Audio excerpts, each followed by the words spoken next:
A lovely evening to you and welcome to Nationwide on the network service of the NTA. I am Norlene Ebel Ame. Let's begin the news with the fake. A meeting of the Federal Executive Council, the highest policy decision-making organ of the Nigerian government, is now underway in the State House. President Muhammadu Buhari is presiding over the meeting being held for the fourth time in the year 2020. State House correspondent Adamu Sambo reports that various memoranda from ministries, departments and agencies are slated for consideration and possible approval. Some ministers are also expected to give account of their stewardship in the first 100 days of the next level agenda.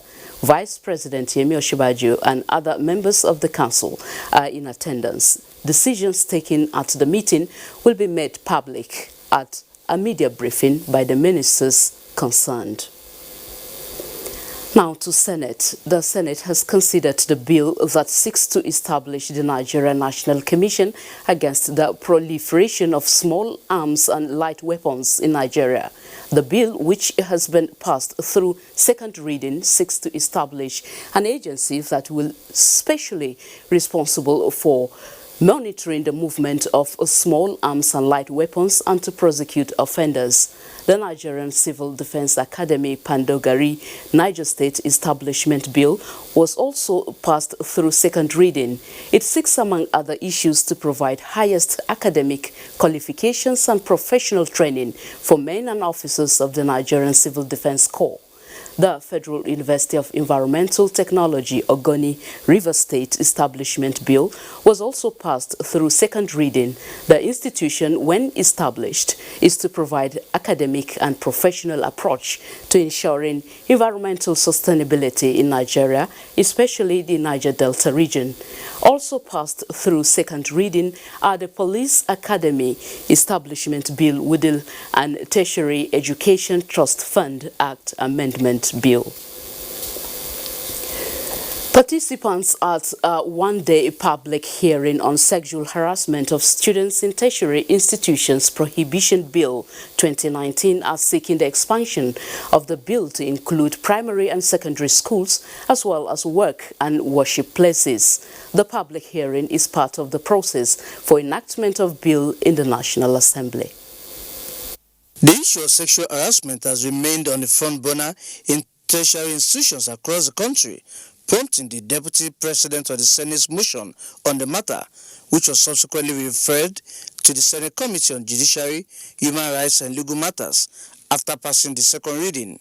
Now a public hearing on the matter was held where human rights groups, religious bodies, the civil society organizations, students and members of the academia, among others, had the opportunity to make inputs.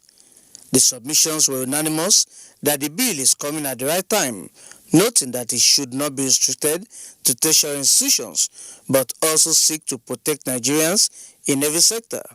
Then, sexual harassment of students by educators have reached epidemics in Nigeria, and that is one of the reasons why we support it.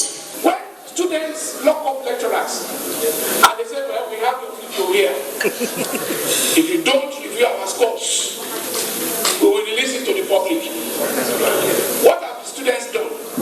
This is about fishing out those ones who are intimidating and making education experience in tertiary institutions a nightmare. The committee explained that the bill does not seek to target any group, but to sanitize the use in the tertiary institutions and others. Somebody talked about the need to also address the issue of cultism and the extent to which they are also enhancing sexual harassment. Our interest is to build a society where all will be free of intimidation and harassment. Similar stakeholders at the Senate Committee on Health during the public hearing on the bill to repeal the National Health Insurance Scheme stress accountability, regulatory framework, and adequate funding for the health sector to be able to bring about the desired health care services to all Nigerians.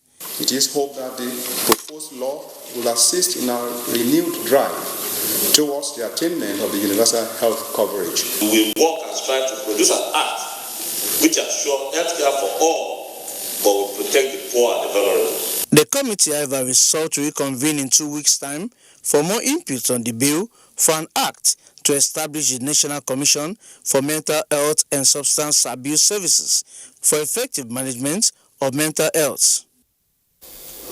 Still on the National Assembly, the House of Representatives Committee on Public Service Matters has commended the Office of the Head of Service of the Federation for initiating capacity building program for newly recruited staff across government ministries, departments and agencies. The committee was at the Office of the Head of Service on its oversight function to ensure funds appropriated by the National Assembly are judiciously put to use. Permanent Secretary, Common Services, explained that out of 1.775 billion naira appropriated for capital budget in 2019, only 710.52 was released, representing 40% of the total amount budgeted. Having scrutinized the financial documents tendered by the head of service, the members raised some concerns and demanded explanations. Given deadline by December 31st that all federal government agencies must be on the IPPIS platform. But we are just hearing from you that you have up to middle of this second quarter of this year before all MDS will come in. The IPPIS has two components to it. It has the payroll component that is actually run by the Office of the Accountant General. And then it also has the human resource management component that is run by the Office of the Head of Service. And the payroll is what we've been trying to do, where everybody, Mr. President says that everybody must be paid through IPPIS. The acting head of service also provided explanation on the proposed new appraisal form for civil servants. Performance management system, where before an officer is assessed, the officer will be given targets by his or her superior. The committee resolved to set up a 3-man subcommittee within 2 weeks to interface with the Office of the Head of Service with a view to addressing some of the issues raised, especially on expenditure. Let's join Ruth in Lagos for some reports on Nationwide. You are on, Ruth.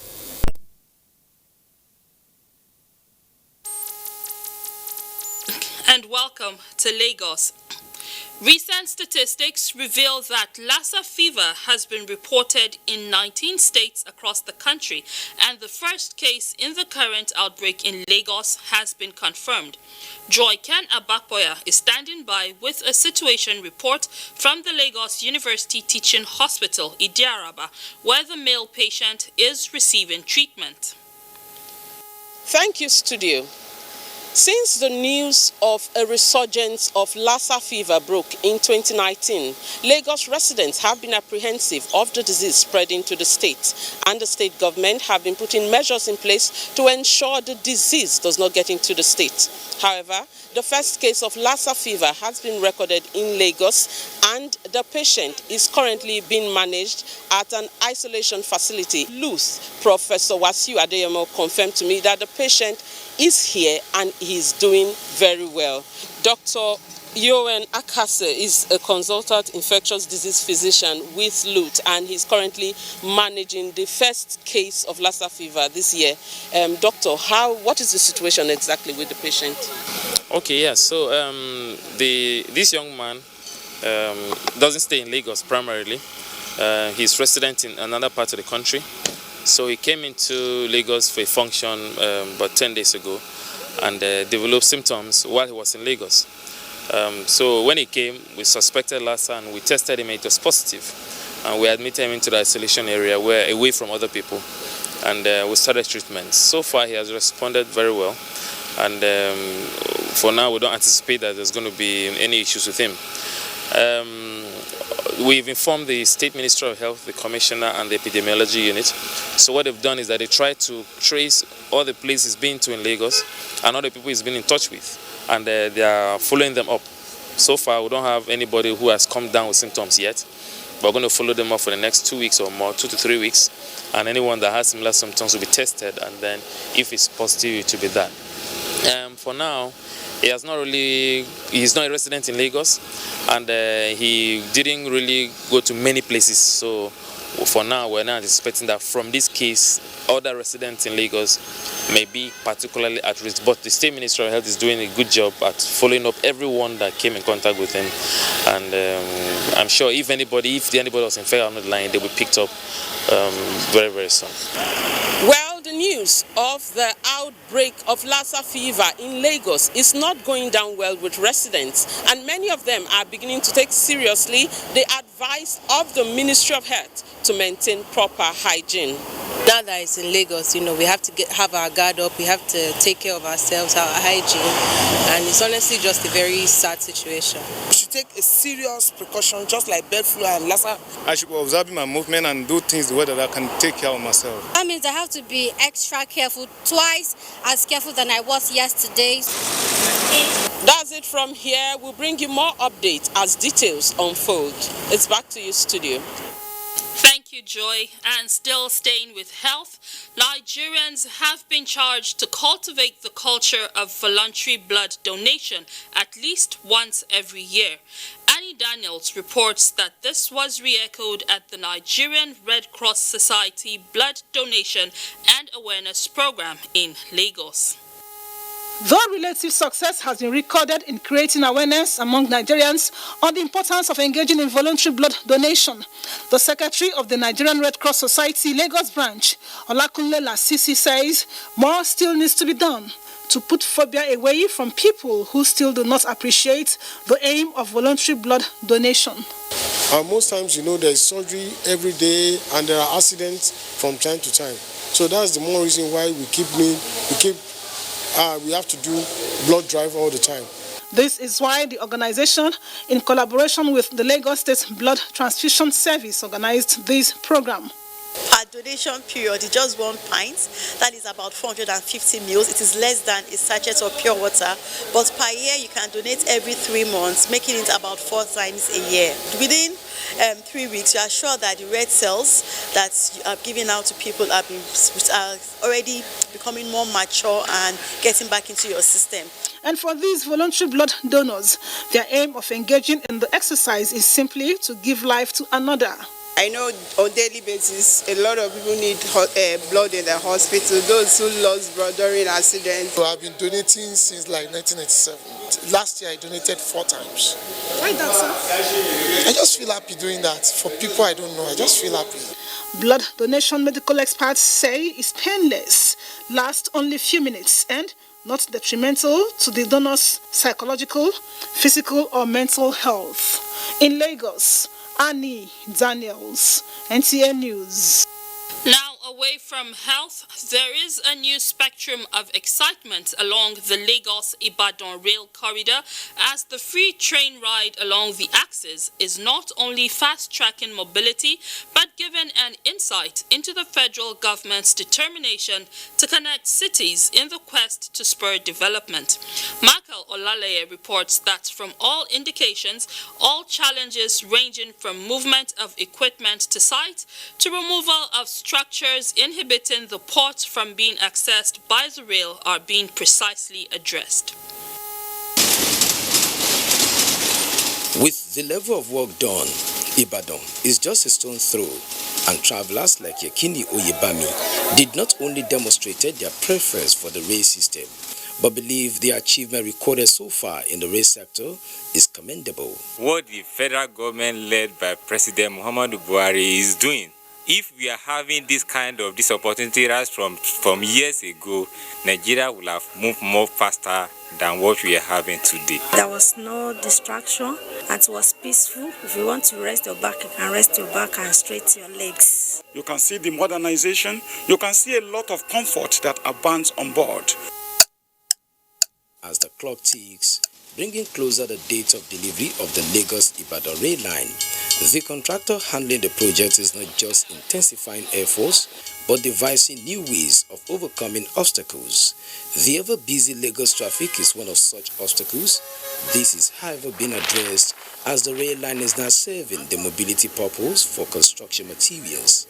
As the challenges are being surmounted, new ones are emerging, with the removal of structures along the Apapa corridor inhibiting access to the seaports. We have already entered the port to do some works. We went there last time. You can see it's only excavation we did for like around 200 meters. We have already laid the tracks, completed the tracks there. From records, more than 1,000 passengers have so far benefited from the free train ride between December 2019 and now. The prospect that the rail system will offer an escape route from the ever-busy Lagos road increase the belief that railway remains the transportation of this millennium. In Lagos, Michael Olale, NT News. And that's our contribution from Lagos. Nationwide continues after this break. Don't go away. Attention of the Nigeria Social Insurance Trust Fund has been drawn to activities of some unscrupulous fraudsters who have been using the fund's name, logo, and also photographs of events of the fund to defraud unsuspecting members of the public. We reiterate that the Nigeria Social Insurance Trust Fund does not demand to double money under any guise. NSITF is charged with the implementation of the Employees Compensation Act 2010, which enables compensation in the event of death, injury, disease, or disabilities arising out of or in the course of employment. Individuals, groups, or organizations that transact business with sponsors of such scams do so at their own risk. For more information, please visit our website on www.nsitf.gov.ng or call us on telephone number. Management Announcer. From the creeks of the Niger Delta to the Atlantic Ocean, inland waters and beyond, activities of some unpatriotic Nigerians and criminals are, however, harming Nigeria and Nigerians. Say no to crude oil theft, pipeline vandalism, and illegal oil refineries. These criminal acts destroy the environment, kill maritime life, destroy the livelihood of farmers, fishermen, and reduce Nigeria's economy by billions of naira. Nigerian Navy patrols are working round the clock to secure Nigeria's maritime integrity. Support the Navy and say no to acts that destroy our collective resources. Stop these criminal acts. Blow the whistle. The long arm of the law will surely catch up with culprits. This message is brought to you by the Nigerian Navy. Onward together. It's like making a step while the world is going forward and the school is making a step backward. The students, they sit on the floor, no chair for them. Even the classroom is nothing to write home about. We have only one toilet and that toilet is not good. Going to that toilet is an eyesore. 980 people using one toilet.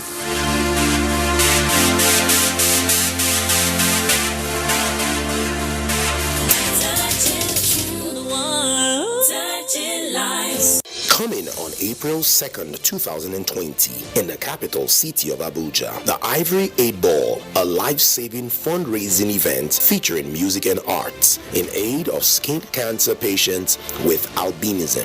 For participation and sponsorship, call Edidiong on 070-197-73352 or Chinwe on 090-559-61514. This event is powered by Nigerian Television Authority, TV Enterprises, Federal Radio Corporation of Nigeria, FRCN, African Independent Television, and Ray Power FM, Silverbird Television, and Rhythm FM. The Albino Foundation, the Ivory 8 Ball, for a worthy cause. Watch out. Newcastle United travel to London for the second week in a row as they take on Crystal Palace in the league. Will they achieve the double over their host this season, or will Crystal Palace carry out their revenge? Find out as Crystal Palace hosts Newcastle United on the Premier League Live on NTA Network at 3:30 p.m. this Saturday. The Premier League Live is brought to you by Coca-Cola and Access Bank.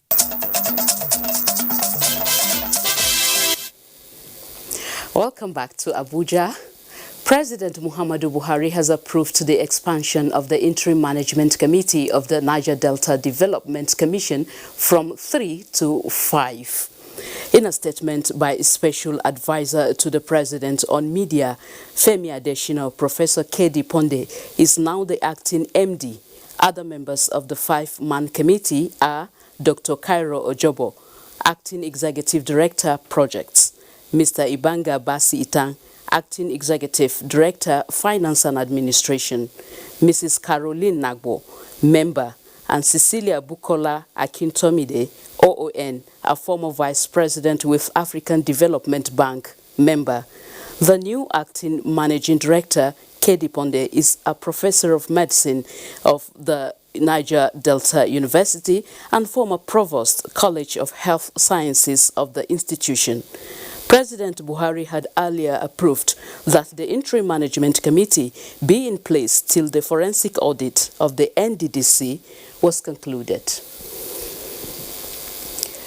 As the investment of the federal government in the agricultural sector continues to receive a boost, experts on NTA's Current Affairs program Tuesday Live have expressed optimism that the step, if sustained, will not only make Nigeria food sufficient, but create millions of jobs for the teeming unemployed Nigerians, Doin Dia reports. Before the discovery of crude oil in the 60s, agriculture remained the mainstay of Nigeria's economy, having the prospects that could propel the nation's industrialization plan. It is for this reason, amongst others, that the federal government came up with the diversification plan. While extracting the outcome of the initiative in the last few years, guests on the program say the introduction of the mechanized farming, fertilizer subsidy, rice revolution, and financial grants such as agri-loan to farmers are all initiatives that could help to achieve the desired goal. Mark you, this program started about 4 years. Mark you, some of these processing plants will also be geared towards export, not only internal consumption. And this, we are doing it with with the African Development Bank. Agriculture is in the concurrent list, which you have the states, the local government, and the federal. And once we don't have synergy by the 3 tiers of government, for everybody to be doing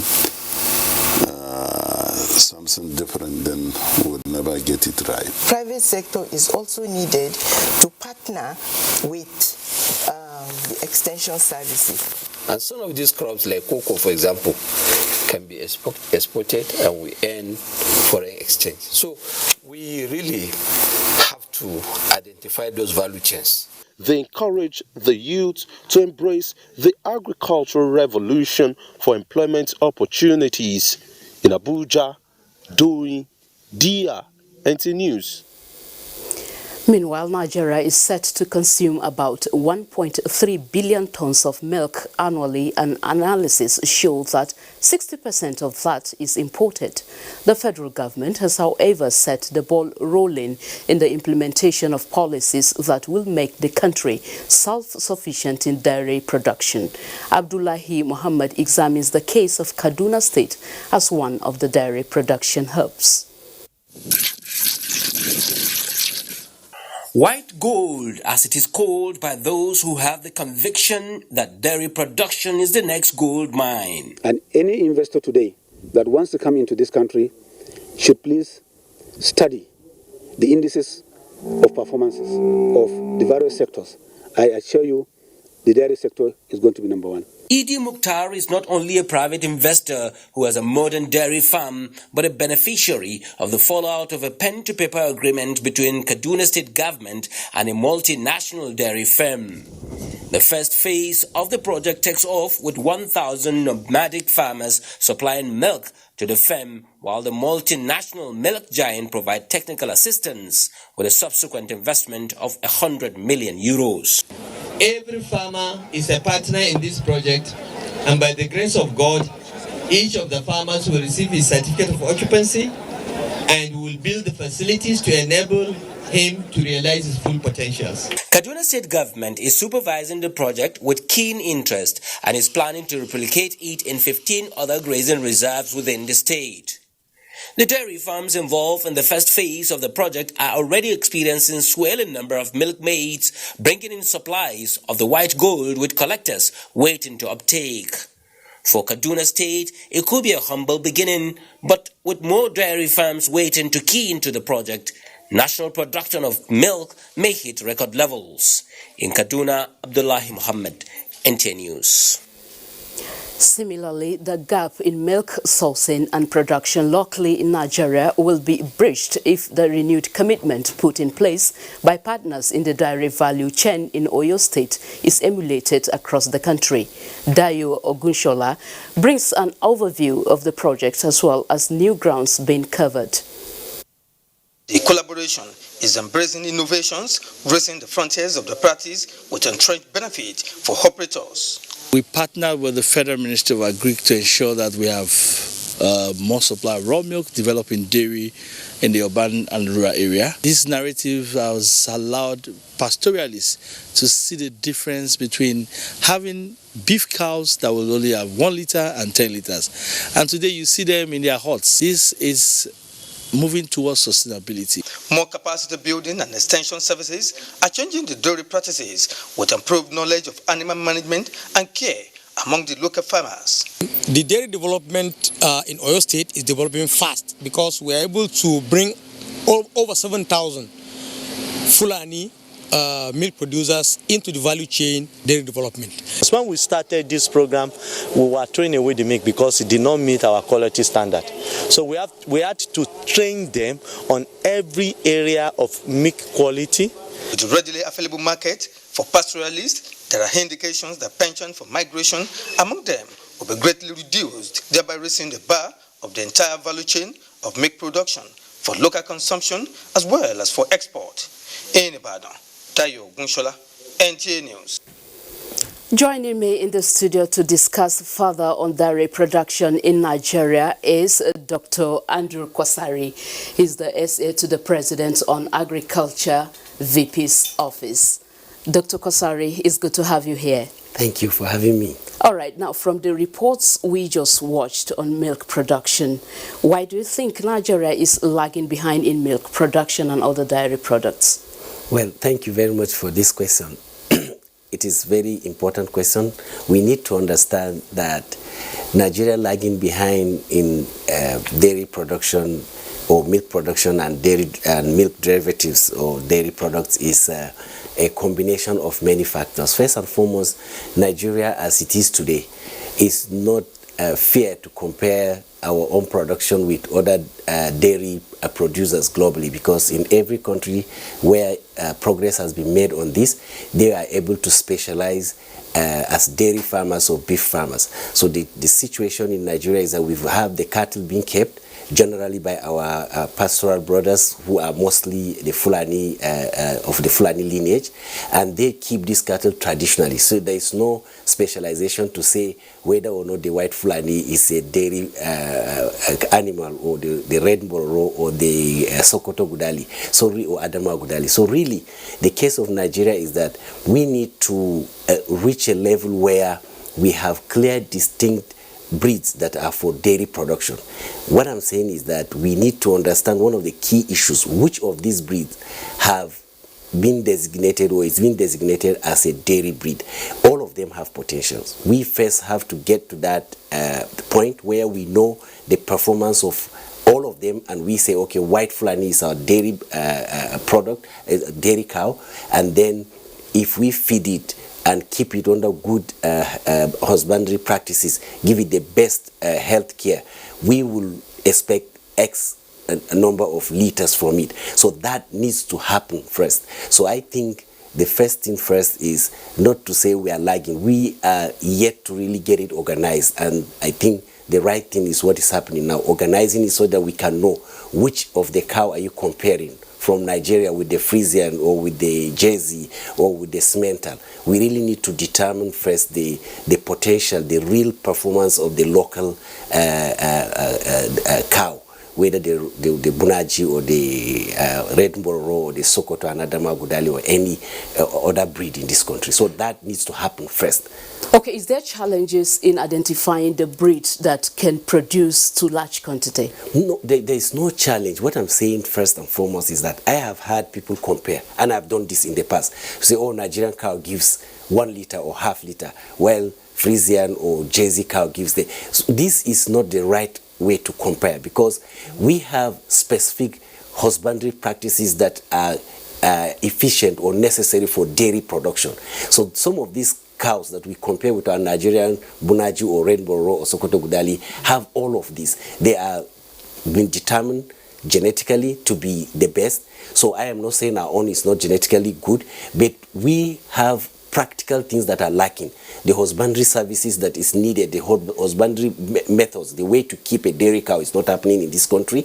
And then the feed that is needed, the water, the health services. So all of these for me are the major issues that we need to deal with. Then we can say, okay, we are comparing the Sokoto or Gudali or the Adama Gudali or the White Fulani or the Redboro with Frisian. So these challenges that to answer your question direct, is that we need to deal with the challenges of husbandry, we need to deal with challenges of feeding, we need to deal with the challenges of health status, just as we provide health services to the human beings.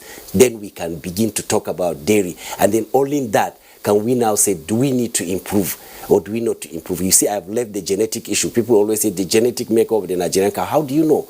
Have you really kept the White Fulani and gave it the best that it needs, and then it gave you 1 liter or half liter? We hear that even with basic changes in availability to feed, which is supposed to be feed ad libitum. So if you give it, this very cow, White Fulani, can give you 6 to 10 liters, and you have seen it in the report from Oyo. So I think we just need to deal with the apparent challenges, and then we get into organizing. We need just to organize the livestock sector. All right. Now, what is your view on the central bank policy towards blocking forex, to importers of dairy products? Well, instead, I would like to comment, but I think it's not necessary to comment now because we have received another memo or circular from CBN giving 5 of the 5 importers or so opportunity to continue to import. And if you look at it, these 5 importers, they control above 90% of the dairy importation into this country. So really, my own take on that policy is that I would like to see what are the KPIs, what are the performance indicators that are set for these companies that have been reissued importation licenses. I think we need to see the policy with the underlying data and the facts that, okay, for any of you guys, this is what you are importing today. Combine, you control over 90% of the importation. So that means we have full importation back on track. So if that's the case, for how long? And what are the indicators? What should be this incentive to have access to import should be tied to output or to performance that we will see. So I think maybe we should give CBN a little bit of time. They will come up to engage Nigerians to say, okay, listen guys, we have banned before, now we have unbanned, because we have defined clearly that these guys in the coming 2-3 years, these are the milestones that they will achieve in enhancing local productivity. We really need to support local productivity, but it has to be done in the right way. Milk is not oil. You cannot sink a rig and start pulling out milk. So there is a natural process, and I think the overarching policy of government, the National Livestock Transformation Plan, if implemented over 10 years, we should be in the right place to begin conversation around milk that is produced locally, that also includes all of our current farming families. And I like the governor of Kaduna when he said all of the farmers are welcome to participate. We hope so, Dr. Kosari. Thank you for your thoughts on Nationwide. Thank you. Thank you very much. Asmao is in our Sokoto Network Center, is standing by with reports from that 3rd. Axis. Over to you, Asmao. Hello, Nolin. Good afternoon and welcome to Sokoto. Arrangements have been concluded for the hosting of the 2020 Yauri Regatta and Cultural Festival. Nuratanku Wakili, who was in Yauri to assess the level of preparation for the festival, which begins tomorrow, reports that Emir of Yauri, Dr. Zayan Abdullahi, also went round to see the arrangements. Venues for the event were wearing a new look at the time of NTA News visit, as necessary structures have been put in place for the successful conduct of the festival, which include agric show, water sports and cultural performances. Some groups were also seen rehearsing preparatory to the event. The Emir of Yauri, Dr. Muhammad Zayan Abdullahi, who inspected the two major venues, expressed satisfaction with the arrangements put in place by various committees. People are going to bring their display this evening and tomorrow for us tomorrow. If you are seeing yourselves, people from Kenji are here today. They are going to put their wares there. Yes, I'm satisfied really. The Emir also inspected the multi-million naira model fish market to be commissioned by the Minister of Agriculture during the three-day event. Dr. Zayan Abdullahi lauded the commitment of Kebbi State government for reviving the festival and assured of its commitment to its sustenance. The Emir assured cultural enthusiasts and the invited guests of a memorable experience throughout the event. We are bringing a permanent site where we will be doing this regatta and the water display. And the permanent site, by the coming of next year, we are going to erect buildings, sheds, and even some accommodation there. The 200 days old Yauri Regatta and Cultural Festival will be taking place between Thursday 20th to Saturday 22nd February 2020. From Yauri in Kebbi State, Nuratanku Wakili, NTA News. The federal government has commenced the rehabilitation of Sokoto-Ilela Road portion washed away by flood 10 years ago. Sheikh Muhammad Deti is at the site and give us an update on the work so far. A very good afternoon, viewers. We are reaching you from Sokoto-Ilela Road, a portion of the road that was washed away by 2010 flood here in Sokoto. But recently, the federal government, through the Federal Road Maintenance Agency, has commenced the rehabilitation of the washed away portion of the road. I have with me Federal Road Maintenance Engineer here in Sokoto, Engineer Aliyu Mohammed. Engineer, sir, tell our viewers, what is the progress of the work so far? Okay, good afternoon. So far, we have completed the repair of the collapsed culverts.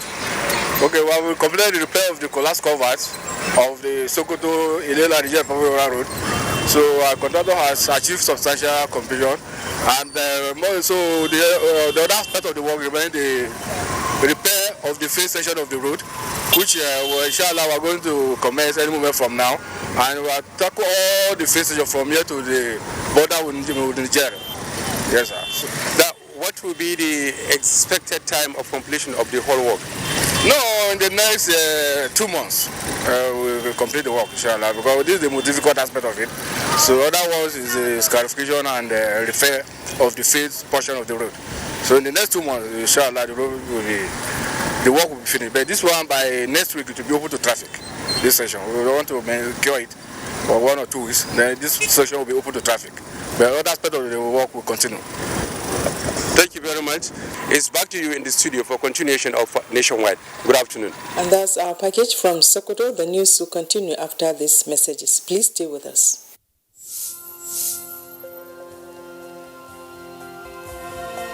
My name is Giato Adeza Adams, the General Manager, Corporate and Strategic Communications, Nigerian Port Authority.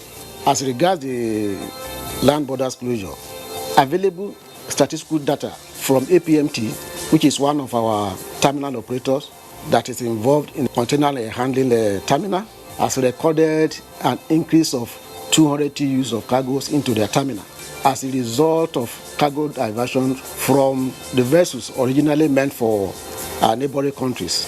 That shows you that the terminal operators is going to have an increase in revenue, which is accrued to the terminal, and at the same time, Nigerian Port Authority will equally benefit from the revenue increase. So that is the benefit we have derived from the border closure.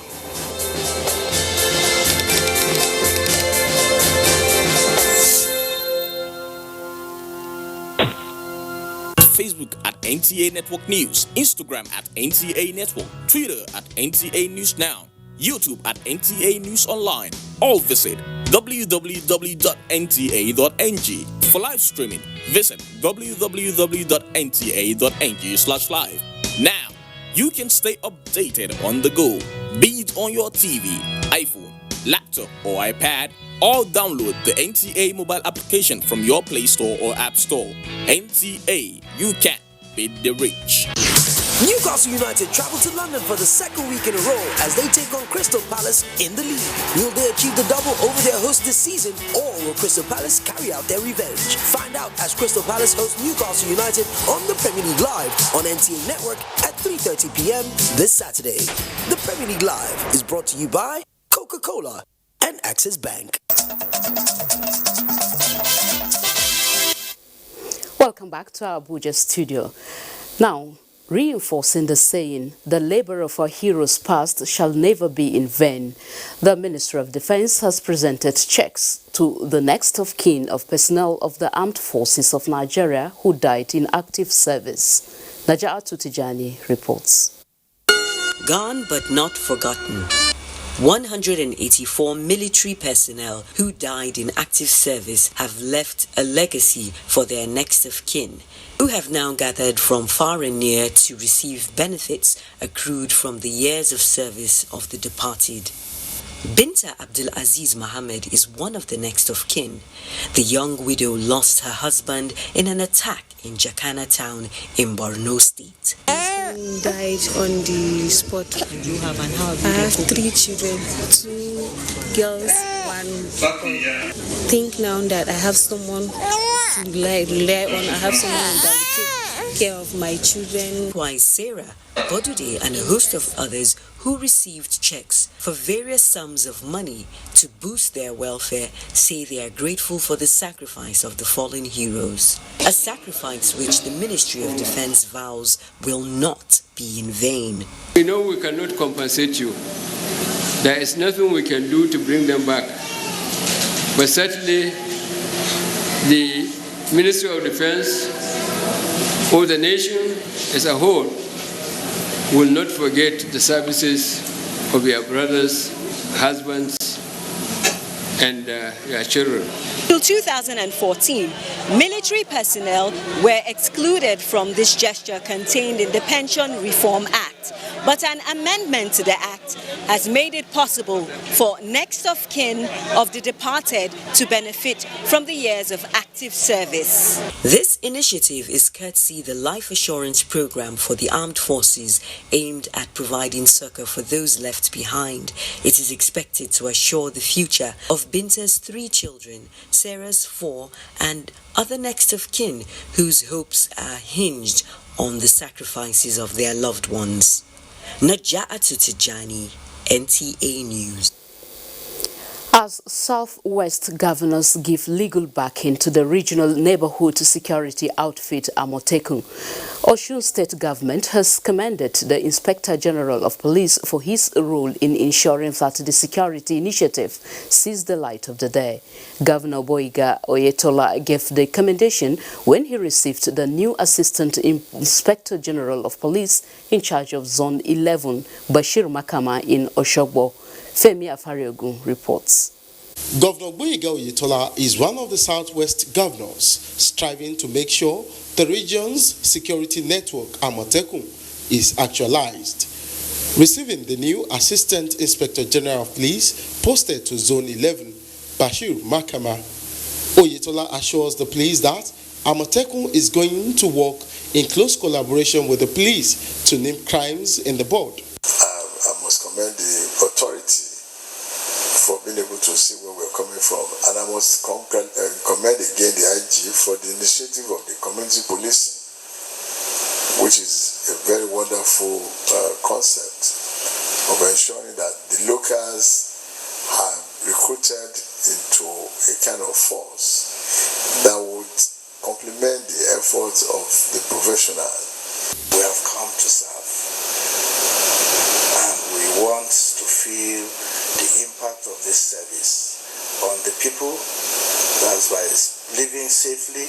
The new Assistant Inspector General of Police was accompanied by the Commissioner of Police in Osun State, Johnson Kokumo. In Oshogbo, Femi Afariogun, NTA News. All right, 30,000 refugee households taking refuge in Difa, Niger Republic, have been provided with food and non-food items by federal and Borno state governments. Mohammed Goni reports that Governor Babagana Umara Zulum personally supervised the distribution. There are over 120 refugees of Borno extraction in Niger Republic, mainly from Abadam, Kukawa, Guzamala and Mobile local government areas of northern Borno, most of whom have been there for over 3 years. Governor Babagana Umara, assisted by the governor of Difa province and other officials of state government, distributed the relief items to the refugees. Professor Babagana Umara says 15,000 bags of rice were from Nigeria Customs Service, while Borno state government procured 15,000 bags of maize and same number of fabrics, as well as cooking oil in addition to 77 million naira. During a courtesy call on the governor of Difa province, Issa Lamin, Professor Babagana Umara appreciated the Nigerian government and Difa province for hosting Nigerians and the show of support.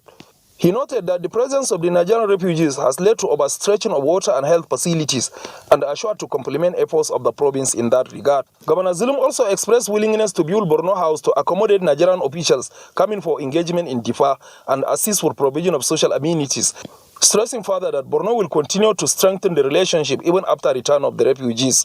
From Difa province in Niger Republic, Mahmoud Goni, NTA News.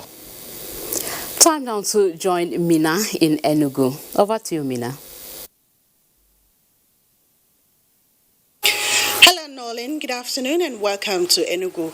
Anambra State Governor Willie Obiano has sworn in the new Chief Judge of the state with a charge to ensure quick dispensation of justice in the state. Ndem Carlo reports. Before now, the Chief Judge of the state, Justice Onochi Anyachebelo, was in acting capacity as the second Chief Judge sworn in by the present administration in the state. He is expected to be transparent and take Anambra judiciary to greater heights. Governor Obiano commended the state judiciary for the synergy between them and the executive and urged them to work towards decongesting the correctional services. Certainly, we will take the Anambra State judiciary to the lofty heights. In his acting capacity, he was lucky for us to have an agreed court. I believe that when he's writing is normal. You can't deny that privilege, if you will. Responding, the new Chief Judge promised to work assiduously to ensure quick justice delivery in the state. We will do our best. We have constituted some of the magistrates who will be doing intermittent visits to the detention centers to make sure that people's fundamental rights are not unnecessarily dealt with. So we hope that in the next few months, we will see some changes. The swearing-in ceremony attracted members of the State House of Assembly, members of the bar, religious leaders, among others. From the government house, Oka, Ndem Carlo, NTA News. As rehabilitation works continue at Akanu Ibiam International Airport, Enugu, there are strong indications that the encroaching Ore M&M market is set to fully relocate to its new location. Amechi Piles, who has been monitoring rehabilitation work at the airport, has a situation report. When the Akanu Ibiam International Airport in Enugu was closed to the public in August last year, the closure was linked to the encroachment of the abattoir at the Ore M&M market and a communication mast sited close to the airport. The abattoir attracts birds who feed on dead meat, which poses a risk of bird strikes on aircraft. From what we can see, with few weeks to the March 31st deadline, you still have some people still slaughter rams and leave dead meat on the floor for vultures to perch on, and then they fly across the airport area. Even up to this moment, the Ore M&M market is fully operational, and then one is wondering, when and what the state government is doing to relocate this market from this present place where they occupy right now to another place within the state, so that this particular area will be free of any kind of birds that could disrupt aircraft from flying around this arena. Efforts to get the leadership of the market union to comment on efforts to relocate the market failed. NTA News also observed that parts of the fence of the airport have been pulled down, exposing contractors walking on the runway to the public, even from a close distance from the road. The runway is just a few minutes away to the road, the major road by my right here, from what you can see on your screen. That's the road, and this is supposed to be the fence. The barbed wire has been pulled down. It is only hoped that those fixing the airport will ensure a proper fencing that will stop people from going into this runway or the airport when it is open to the public by the 31st of March this year. In Enugu, Mechi Pius, NTA News. And that's our bit from Enugu, Norlin. It's back to you for a continuation of Nationwide. Very well, Mina. Now, wrong perception and exploitation are some of the factors that constitute the major bane behind the slow-paced development in the power sector. Guest on Good Morning Nigeria who gave this submission called for increased funding and a power sector policy revamp. Daniel Adere tells us more. While many Nigerians may feel largely dissatisfied with the power sector in Nigeria today, experts in Good Morning Nigeria say reviewing or revoking the current privatization of the power sector is not the way to go, but rather better options such as off-grid power generation, which they say eases the pressure on the national grid, should be explored. We should not be in a hurry to take back this asset from these guys. Why I say so? The Nigerian political economy is a political economy of rent-seeking and predation. New political guys are coming now to without any proven capacity to change things. I think when you are in a hole, don't dig. What we should do is to reduce regulation. We need to carefully manage consumer expectation so that they don't resort to desperation. We should also now focus more on off-grid generation. Let's free the space. Let's be a bit liberal. Let's decentralize the power sector structure. The experts further stated that as against the widespread notion of instant success in the power sector through privatization, much may not be achieved in this sector without adequate investment. Unfortunately, we didn't deal with expectation management sufficiently. We didn't deal with perception management sufficiently before. The impression that a lot of Nigerians, if not all Nigerians, got was that the moment you privatize, from day one, electricity will become more available than it was without commensurate investment. And that is impossible. They, however, advised Nigerians to desist from engaging in acts such as bypassing of meters, which contributes to the slow pace of development in the power sector. In Abuja, Daniel Aderiye, NTA News. Our next port of call today on Nationwide is Jos, and she is in Zenre. Zenre, this is in Jos to give us an update of what is happening there. Hello, Zenre. Hello, Nolan, and welcome.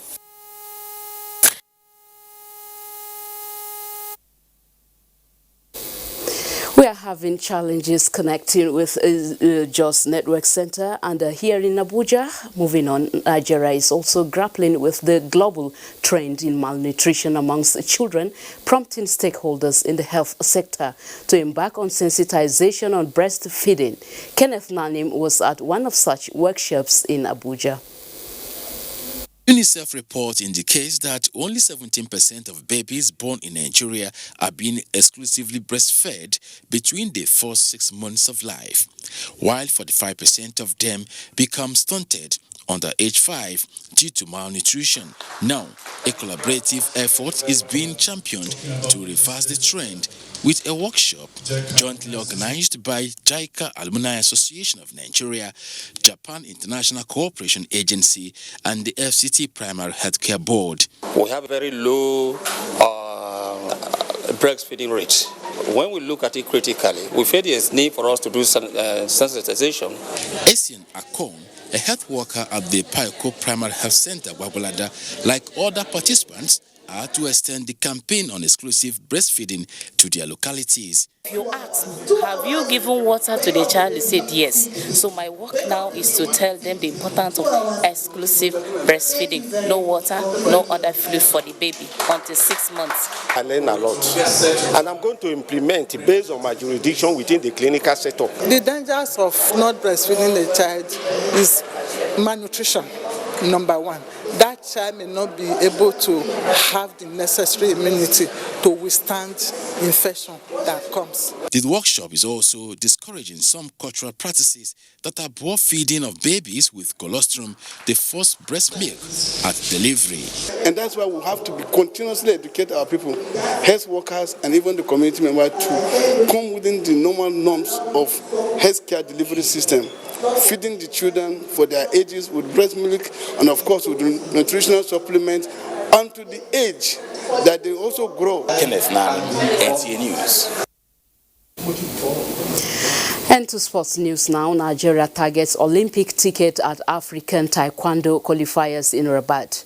Ayodeji Makinde brings us details and more on sports update. Nigerian taekwondists to the 2020 Tokyo Olympics qualifiers in Rabat, Morocco, are set to depart the country Friday as the Ministry of Youth and Sports Development sought out necessary documents for release of funds. The quartet of Chinazom Nwosu, Elizabeth Ayanacho, Benjamin Okumose and Ifeoluwa Ajayi will represent Nigeria at the main event February 22 to 23. 105 athletes from 36 African countries will be competing in 8 Olympic weight categories. In volleyball, as part of plans to support the sport in the country, the Nigeria Olympic Committee and Confederation of African Volleyball and its partners have presented equipment to the Nigeria Volleyball Federation, NVBF. NOC President Habu Gumel, while making the presentation at the board meeting of the NVBF in Abuja, tasked them on effective use of the equipment. We want to appreciate CAVB. It will go a long way, especially our national team.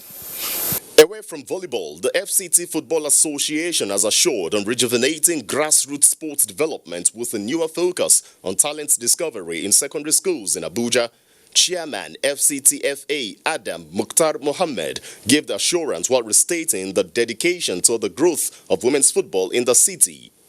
We've reached out to the school board and now we're on the drawing board trying to organize a format and a structure. In a related development, FCTFA Cup champions Wako Academy are targeting an improved performance at the 2020 Nigeria Federation Cup after their 4-1 victory over Winko Foam FC in the final. With sports updates, Ayodeji Makinde, NTA News. Ayodeji's sports story concludes Nationwide today. Thank you for watching. I am Nolin Ebel Ame.